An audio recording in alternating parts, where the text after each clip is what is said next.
The final shovel of earth had barely settled over her husband's resting place, the cold, damp soil, a brutal finality to decades of shared warmth, when the hand once cradled in her own with such tenderness rose in a searing arc. The slap echoed, not just across her cheek, leaving a crimson sting that blossomed like a bruise, but reverberated through the hollow chambers of her soul. Across 50 years of unspoken sacrifice, the sound a sharp concussive crack in the hushed aftermath of the graveside ceremony seemed to suck the very air from her lungs. "This isn't your home anymore," her son Mark sneered, his voice a venomous whisper that barely carried beyond the three of them standing on the manicured lawn of their sprawling estate.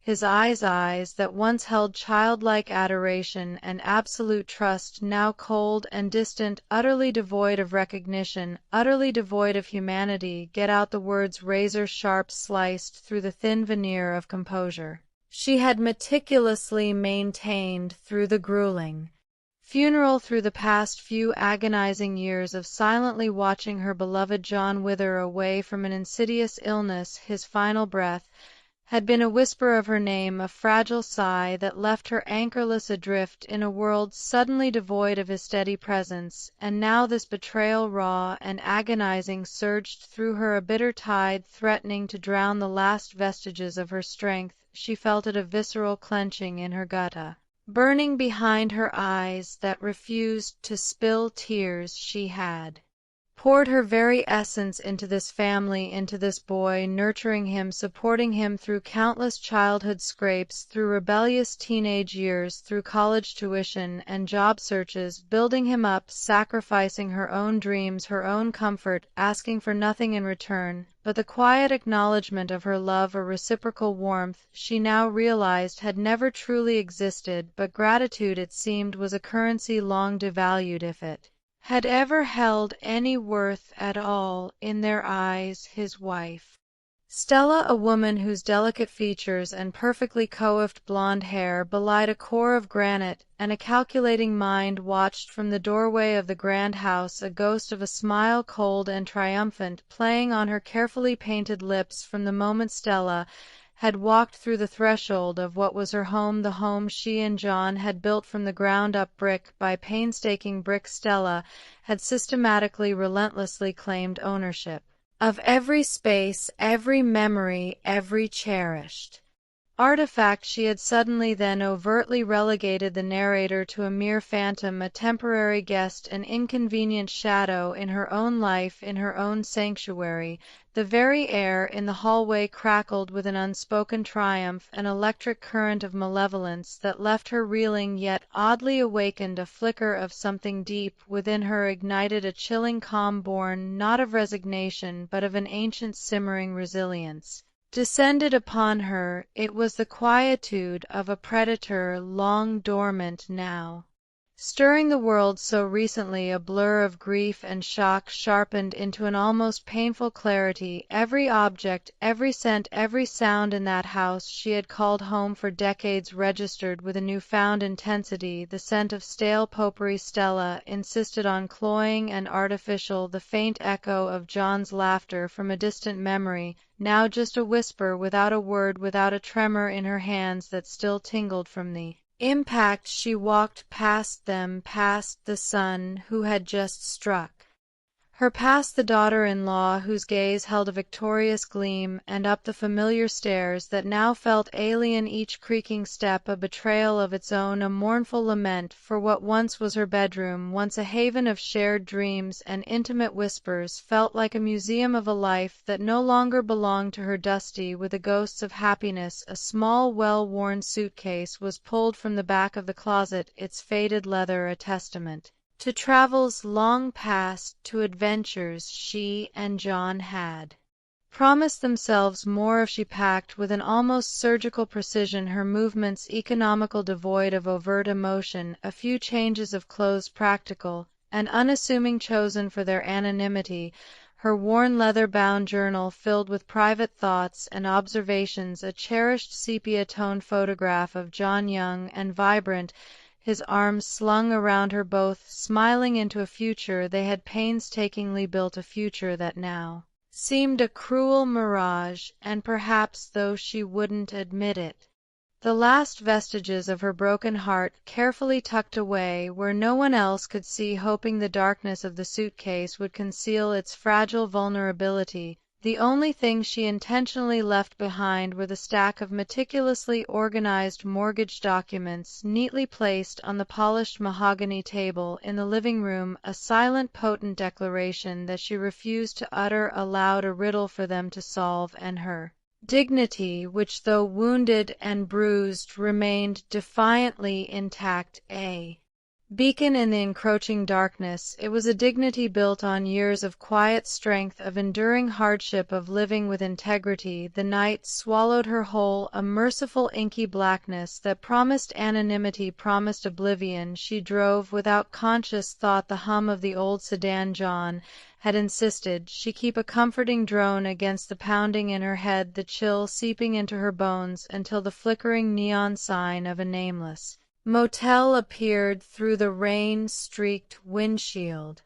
It was a place of transient souls, of fleeting stops, and in that moment it was her sanctuary, a sterile, anonymous box that offered a momentary reprieve from the crushing weight of her reality. The air inside was thick with the scent of disinfectant and stale cigarette smoke, but to her it was the sweet perfume of freedom. The kind-faced receptionist, a woman whose weary eyes seemed to have witnessed countless silent tragedies, whose own life seemed etched with unseen struggles, offered a sympathetic gaze. A soft murmured, "Are you all right, dear?" The words were simple, yet they carried a depth of genuine concern that almost broke the dam holding back her tears. But the silent, profound grief etched on the woman's face, the quiet dignity in her solitude, the almost imperceptible tremor in her hands as she signed the ledger with a steady hand, spoke volumes far beyond any words she could utter. The receptionist handed her a key, the cold metal, a stark contrast to the warmth of her own unspoken empathy, a small gesture of kindness that felt like an ocean of understanding. Sleep offered no solace. The motel room, despite its anonymity, became a crucible for introspection. Her mind, a relentless projector, replayed a lifetime, vivid scenes flickering across the backs of her eyelids. With an almost unbearable clarity she saw the tireless hours spent building this very home, brick by painstaking brick, through blistering summers and biting winters.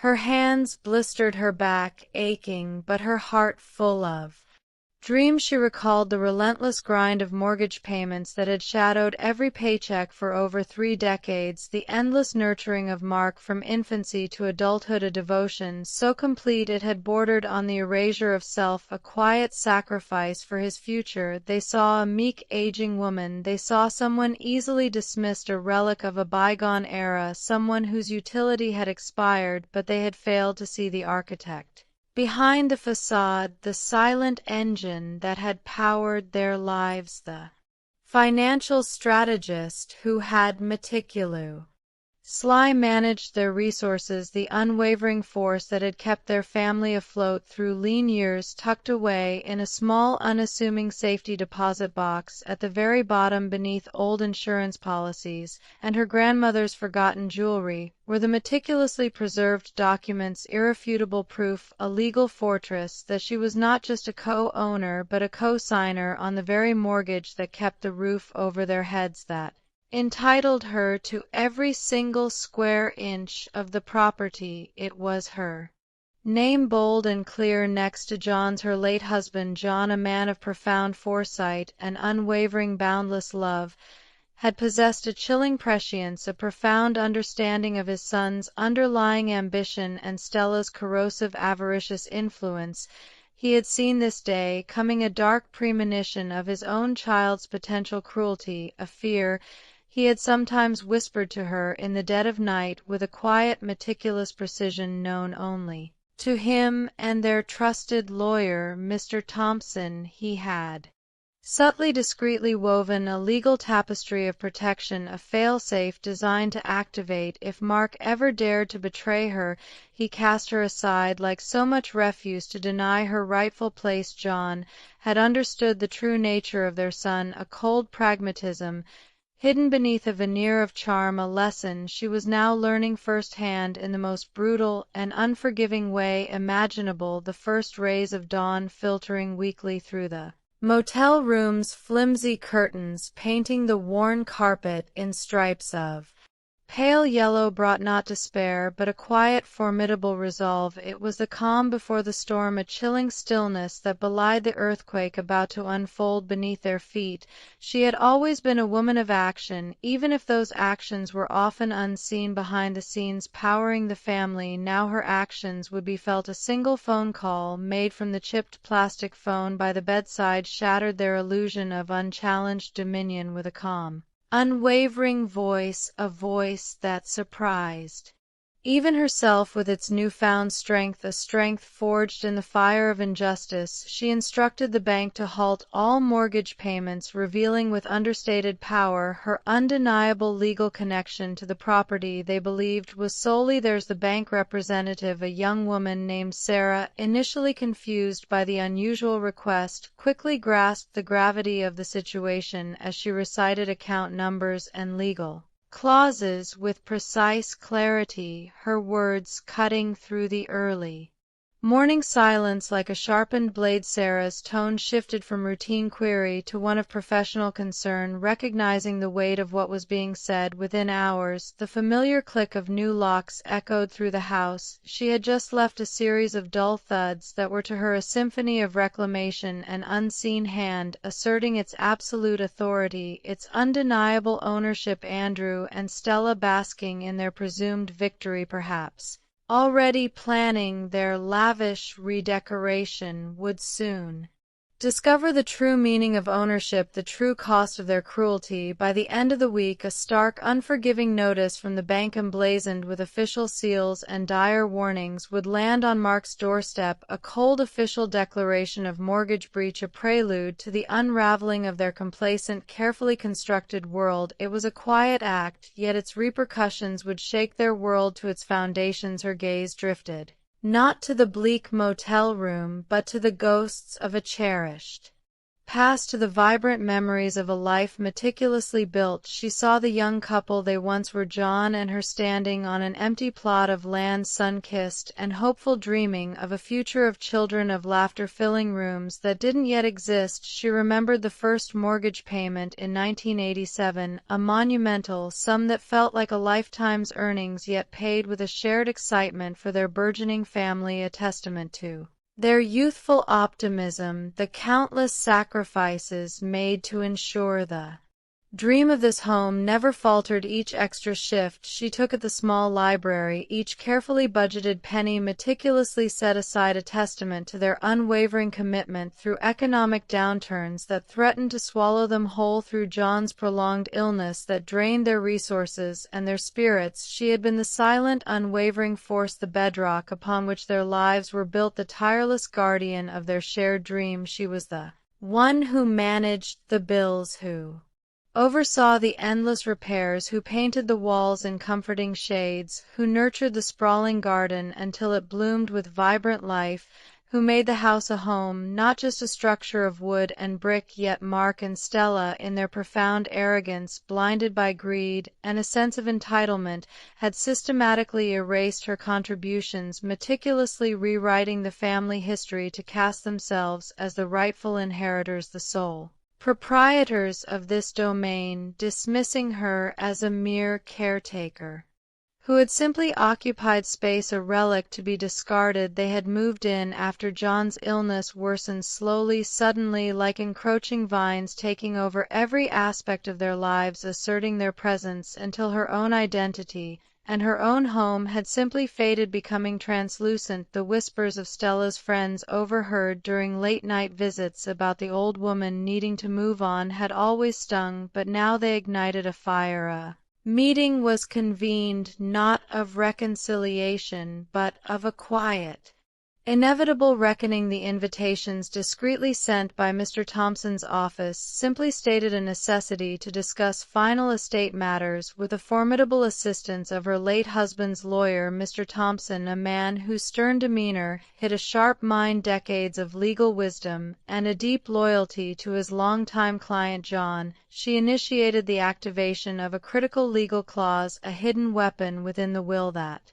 John had meticulously updated just months before his passing. This clause, meticulously crafted with chilling foresight and an almost prophetic understanding of his son's character, stipulated that any act of abuse or forced eviction against her would instantly strip Mark of all inheritance rights, reducing his presumed legacy to ashes, leaving him with nothing. The night of the slap had been recorded, every cruel word, every sickening sound of the impact, every stifled gasp, every whispered threat from Stella, every condescending remark from Mark, preserved with chilling clarity on a small discreet voice recorder she had carried since John's health began to suddenly fail, a habit he had insisted upon for future reference, as his own memory occasionally wavered. "Just in case, my love," he had murmured, a prescient fear in his eyes. Mr. Thompson, his expression grim and unreadable, reviewed the audio, listening intently, his jaw tightening with each passing second, and then confirmed the ironclad validity of the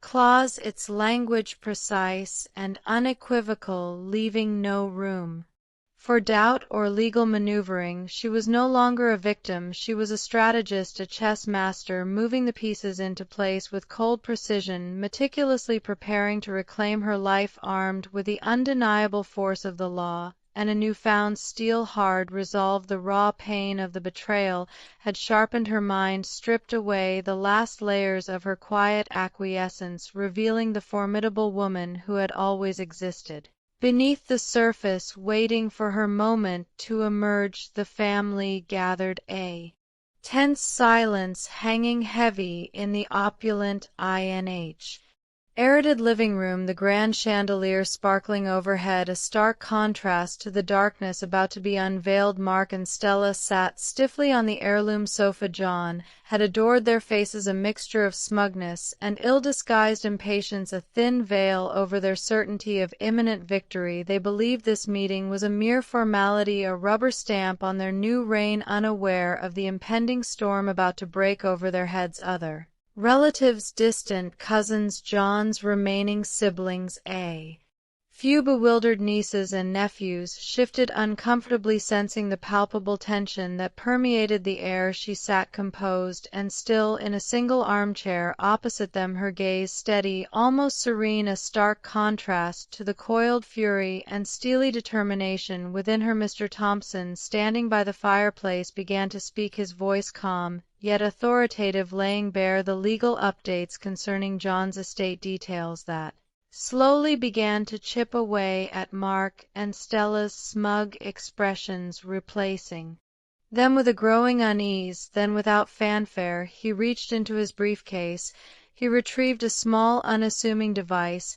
He pressed play. The recording filled the room. Mark's venomous words, "This isn't your home anymore, get out," echoing with a chilling clarity that seemed to strip the paint from the walls. The sharp, sickening sound of the slap, the raw pain in her stifled gasp, Stella's cold, triumphant chuckle, a sound that made several relatives recoil. The audio, a brutal, unvarnished truth, pierced the silence, exposing the ugliness they had so carelessly unleashed, the cruelty they had reveled in behind closed doors. As the audio faded, leaving an almost tangible void, a suffocating silence, Mr. Thompson's voice cut through the stillness, cool and precise, as he revealed the devastating legal clause, its implications sinking in with a horrifying, palpable finality. Mark's inheritance, once his birthright, a fortune he had already begun to spend in his mind, the very foundation of his privileged future, was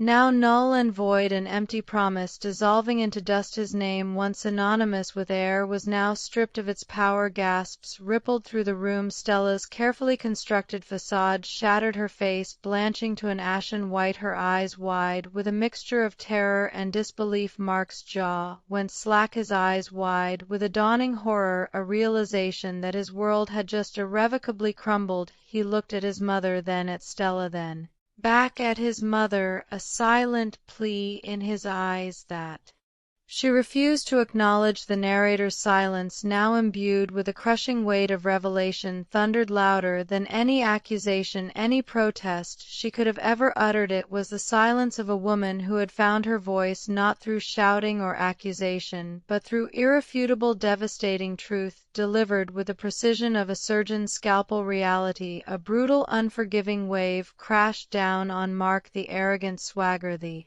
entitled posture drained from his face, replaced by a desperate, panicked plea that seemed to age him 20 years in an instant. He lunged forward from the sofa, then hesitated, his eyes darting frantically between his mother and Mr. Thompson, searching for an escape, a loophole, any sign of weakness. Mom, he choked out, his voice hoarse, raw with terror. Mom, please, I didn't mean it. It was just the stress, the funeral, the grief. You know how I get. Please forgive me. Please just reinstate the mortgage payments. Let me take over. I can make it right, I swear. We can live here together like a family. I'll change, I promise. His words were a torrent of desperate promises, of pleas for a mercy. He had shown none, a frantic attempt to repair the irreparable.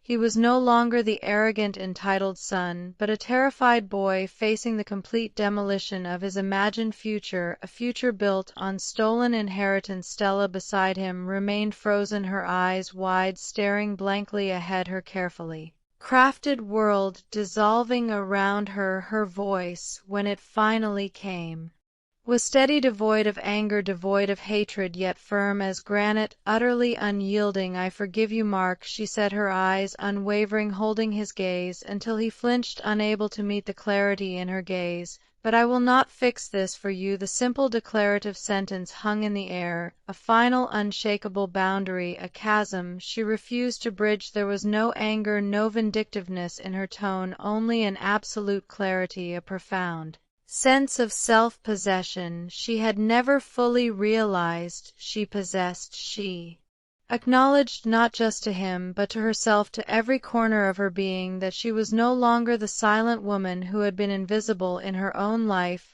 whose needs and sacrifices had been systematically overlooked and erased. That woman was gone, replaced by someone forged in the crucible of betrayal, tempered by her own quiet strength, ready to claim her own destiny. The house, once a symbol of their shared life, then of their profound betrayal, was now sold, the meticulous legal process, overseen with quiet efficiency by Mr. Thompson, ensured a clean, swift transaction devoid of further emotional theatrics. The substantial proceeds, far from lining her own pockets or being hoarded for personal comfort, were channeled directly to the Elder Protection Foundation, a testament to her liberation, a concrete act of altruism that transcended personal pain, transforming her loss into a legacy of hope for others. It was a final, emphatic statement that her life was not about accumulation, but about meaning, about justice, about empowering the vulnerable. She walked away, not in defeat, not with bitterness clinging to her soul, but in quiet triumph, leaving behind the suffocating pain of being erased, of being dismissed, of being brutalized by her own son